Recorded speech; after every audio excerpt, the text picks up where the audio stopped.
Europe 1. Le grand direct des médias avec Jean-Marc Morandini. C'est la première fois qu'il vient dans ce studio depuis sa nomination à la tête de France 2 il y a près d'un an. Ce matin, il vient dresser avec nous le bilan de la chaîne, nous parler de cette saison, nous parler des projets de rentrée, des nouveaux programmes et surtout nous expliquer quelle est la stratégie désormais de France 2. Vincent Mélet, bonjour. Bonjour. Merci d'être avec nous en direct ce matin sur Europe 1. Vous êtes le directeur exécutif de France 2. On commence avec vous le tour des patrons de chaîne qu'on fait régulièrement en fin de saison.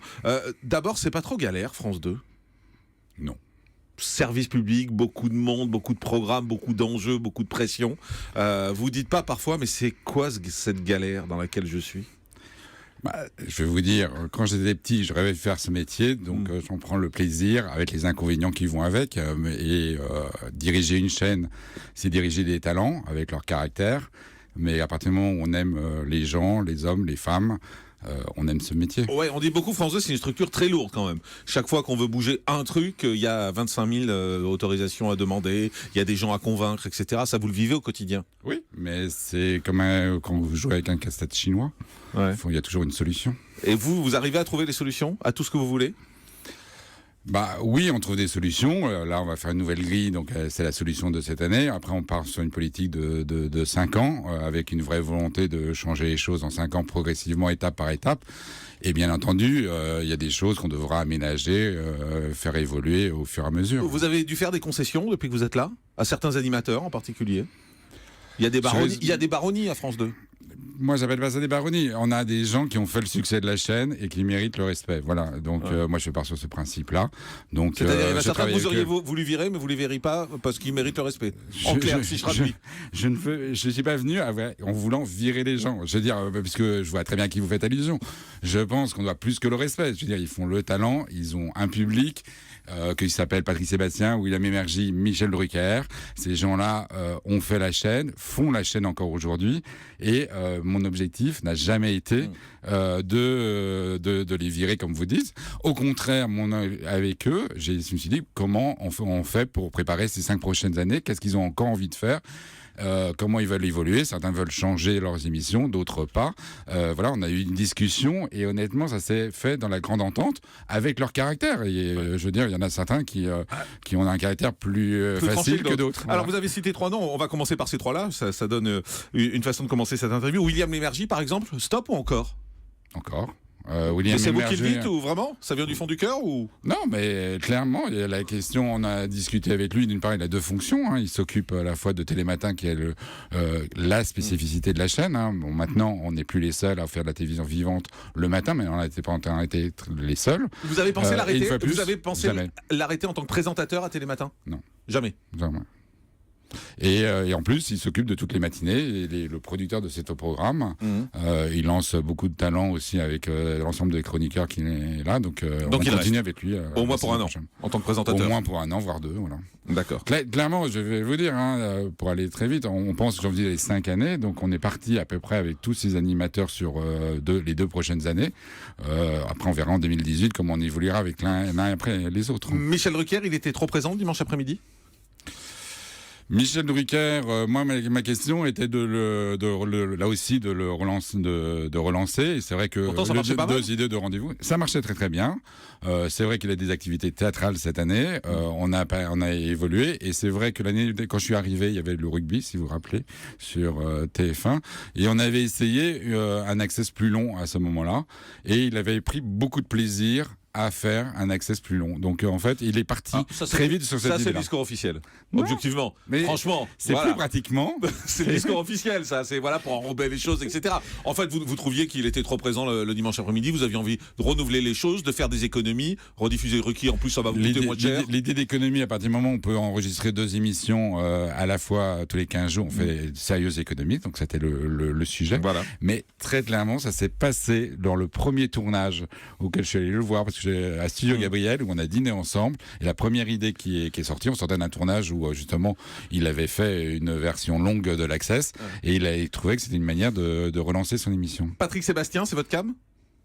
Patrick Sébastien, c'est ma came depuis assez longtemps parce que je trouve qu'une des spécificités de France 2, c'est d'avoir des animateurs qui ne sont pas essentiellement animateurs mais artistes au plus profond d'eux-mêmes. Et c'est le cas de Patrick. Et je pense que Patrick Sébastien est un modèle de ce que je recherche dans les futurs animateurs, de trouver des artistes qui aimeraient devenir animateurs. Donc vous êtes content de continuer avec lui? Oui. Ça a été un peu compliqué au début? Patrick est quelqu'un avec qui les discussions sont toujours changeantes. Il y a des moments très amicaux et très faits de complicité où on découvre une personnalité très éloignée de ce qu'elle est à l'écran.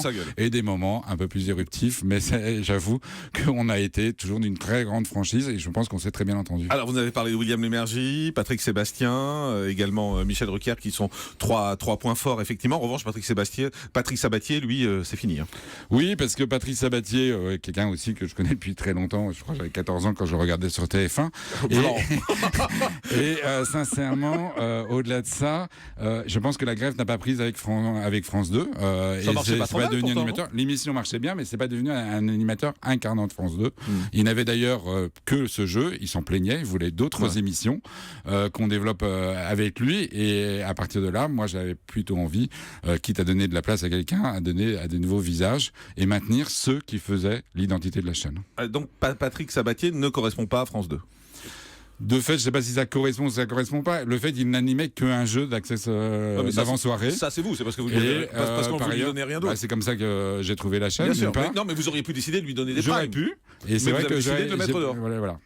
Et notamment parce que le jeu, en tant que tel, ce qui est un lieu où moi j'ai aussi une casquette économique, les recettes publicitaires, et j'ai préféré assurer les recettes publicitaires le samedi. Et par ailleurs, comme on va sans doute en discuter, j'ai pris un certain nombre de risques. Je peux prendre ces risques-là parce que la fiction française marche bien, parce que l'info marche bien, parce que l'Access du midi et du soir marche bien. Ça me donne la possibilité de prendre des risques ailleurs. Et donc j'ai voulu renforcer le samedi pour pouvoir prendre plus de risques ailleurs. Rapidement, parce qu'on va pas faire toute l'émission sur Sabatier, mais il était assez furax parce que visiblement vous lui avez dit que c'était pour renouveler un peu les visages. Il a découvert que c'était Nagui qui allait être à sa place.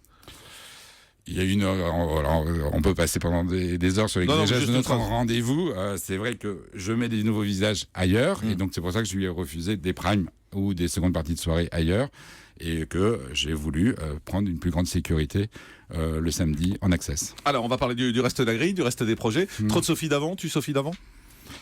Non, je pense que Sophie d'avant avait, d'une part, Sophie d'avant. On rappelle qu'elle est le matin et elle est également, elle était tous les après-midi à 14h, ce sera plus le cas à la rentrée. Sophie d'avant conserve la matinée, quitte à lui. C'est vrai que Sophie, dans sa carrière, a beaucoup pris des émissions qui avaient été lancées par d'autres. Et je pense que comme c'est l'une des personnalités les plus populaires de la chaîne, franchement... c'est pour ça que vous lui enlevez sa deuxième quotidienne. Il était temps d'imaginer une émission nouvelle que pour elle, préparée pour elle. Et ceci d'autant plus que l'émission de début d'après-midi, où on reçoit des témoignages assez lourds au quotidien, il y a un moment, ça pèse aussi sur la personnalité. Et je pense qu'il était temps aussi de renouveler le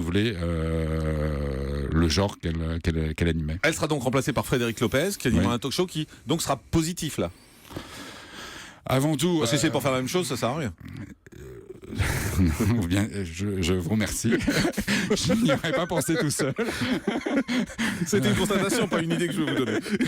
Non, très vite, quand on réfléchissait sur comment rester dans le testimonial et comment renouveler le talk show, et on est parti de l'idée de fusionner un petit peu à la fois la parenthèse inattendue et toute une histoire. Et c'est vrai que Frédéric Lopez a cette capacité d'empathie, d'intérêt et une très belle image sur toutes ces valeurs-là. Et donc, c'est une discussion d'un bon quart d'heure, yeux dans les yeux, pour le convaincre que ça serait bien, d'une part, qu'il revienne à la quotidienne. C'est pas lui qui a eu l'idée. D'accord. C'est moi qui ai eu l'idée. Donc il a fallu que je le convainc pendant un petit quart d'heure, et ça a été une discussion assez fondatrice. Objectif d'audience au-dessus du million de téléspectateurs? L'objectif d'audience de l'après-midi, si vous voulez là, moi je vais vous le dire à peu près, et c'est toujours difficile, c'est retrouver de l'air pour qu'on puisse le soir prendre plus de risques. Actuellement, toutes les émissions passaient en dessous de 10%, ça devenait un problème pour nous. Donc l'idée est d'inverser la tendance émission par émission.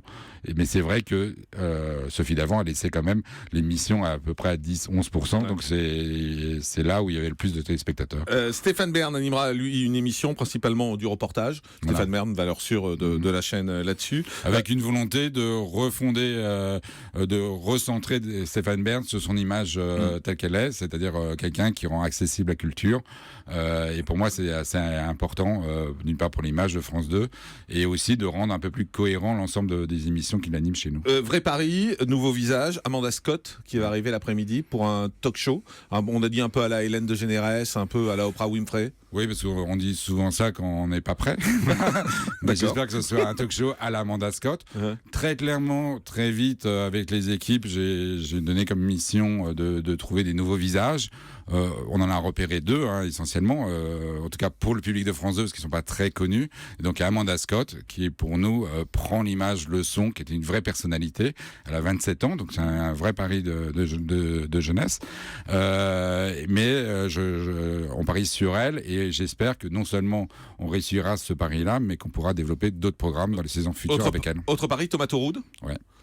Qui va arriver pour faire un talk show en direct autour de l'actu. Voilà, donc l'idée pour moi était que les après-midi, une fois de plus, il fallait, pour tous ces talk shows, moi je leur ai donné 2 missions un peu communes, d'une part de trouver des dispositifs originaux et notamment visuellement spécifiques, et pour Thomas j'ai dit que les après-midi étaient à des émissions toutes enregistrées, qu'il fallait qu'on retrouve de la chaleur et une vraie réactivité avec l'actualité. Un mot sur un autre visage qu'on a vu une fois, c'est Véronique Dicker qui présentait une émission, elle va revenir. Oui, là on a commandé déjà 2 autres émissions événementielles pour l'année prochaine. Et puis un mot sur le jeudi soir, on comprend pas trop ce que ça va être le jeudi soir de France 2 en prime. Jeudi soir d'info avec Élise Lucet, mais elle va faire quoi?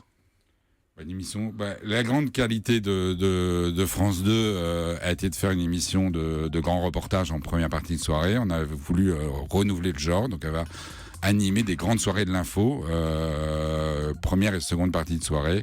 Et donc en plus d'envoyé spécial.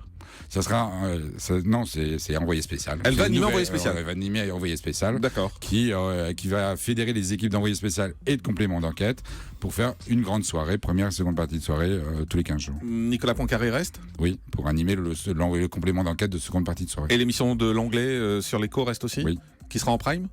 Parce que ça n'a pas marché. Une fois, il a fait le score de à peu près tous les magazines d'information et de reportage. Ça fait moins que des divertissements, ça, on le sait aussi. Normal. Donc c'est assez normal, c'est assez intéressant. Et il reviendra 1 ou 2 fois par an en prime. Le jeu Joker, c'est mort? Oui, ça c'est un peu à contre-cœur, mais c'est le cas. Ouais, pourquoi contre-cœur? Parce que l'émission progressait petit à petit, elle n'atteignait pas l'objectif des 10%. Il y a un moment, il faut faire des choix financiers, des choix de cœur. Il y a des choix plus difficiles que d'autres à faire. Et Olivier Mine rentre chez lui? Olivier Mine continue avec Fort Boyard, nous prépare un événementiel théâtral, c'est quand même 10 primes dans l'année. C'est juste l'été. Donc, voilà. Et pour l'instant, nous prépare à nouveau une pièce de théâtre pour les fêtes, et on développera des nouveaux projets avec lui pour les saisons futures. Donc en clair, à part Fort Boyard, il a rien. Oui.